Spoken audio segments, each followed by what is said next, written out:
Kabar gembira untuk seluruh masyarakat Indonesia, sebentar lagi Undang-Undang Perampasan Aset akan segera disahkan. Jadi pada tanggal 1 September kemarin, Presiden Prabowo Subianto menerima beberapa tokoh agama, lintas agama, dan beberapa tokoh pemuda di Istana Presiden yang salah satu agendanya adalah membicarakan tentang segera dipercepat pengesahan rancangan Undang-Undang Perampasan Aset.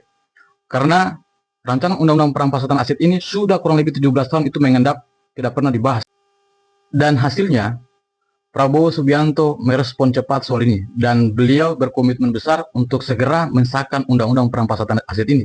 Tetapi dalam kesempatan itu Prabowo menyampaikan bahwa beliau meminta dukungan kepada semua elemen masyarakat, baik itu partai politik, tokoh agama, dan tokoh pemuda, untuk bersama-sama beliau untuk segera mempercepat perundang-undangan perampasan aset ini.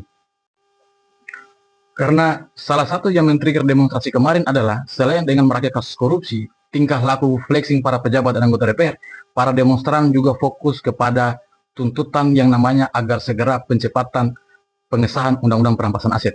Nah, sekarang pertanyaannya, apa perampasan aset ini? Undang-Undang Perampasan Aset ini sebenarnya apa, guys? Kita bahas sekarang secara singkat. Jadi RUU Perampasan Aset ini adalah rancangan undang-undang yang dirancang untuk merampas aset-aset para koruptor walaupun belum divonis bersalah, tetapi diduga aset-aset itu berasal dari tindak pidana. Di mana tujuan utamanya adalah untuk mengembalikan semua kerugian negara, baik itu yang bersumber dari hasil korupsi, kejahatan narkotika, atau pencucian uang, serta memutus aliran ekonomi yang bersumber dari kejahatan. Ini berfokus pada aset, bukan berfokus kepada pelakunya. Kenapa ini menjadi penting? Karena banyak pelaku koruptor selama ini kabur dari negara ini setelah melakukan kejahatannya, sehingga sulit diproses dan susah untuk dikembalikan kepada negara. Jadi kira-kira itu gambaran singkat tentang rancangan Undang-Undang Perampasan Aset ini. Ketika disahkan, negara melalui aparat penegak hukumnya bisa bertindak lebih leluasa, bisa bertindak dengan cepat untuk mengamankan semua aset-aset negara yang dirampok oleh para mafia, yang dirampok oleh para koruptor, tanpa harus menunggu vonis dari pengadilan. Karena dicurigai ada sumber dana yang mencurigakan, yang bersumber dari hasil-hasil kejahatan, maka negara segera bisa melakukan tindakan secepat mungkin.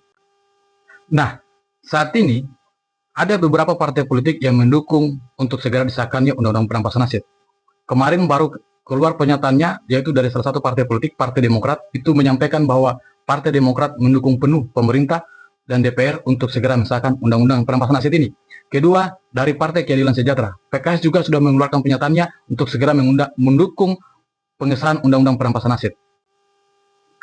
Kita berharap semua partai politik di DPR untuk segera juga mengeluarkan pernyataan statementnya untuk mendukung undang-undang ini disahkan.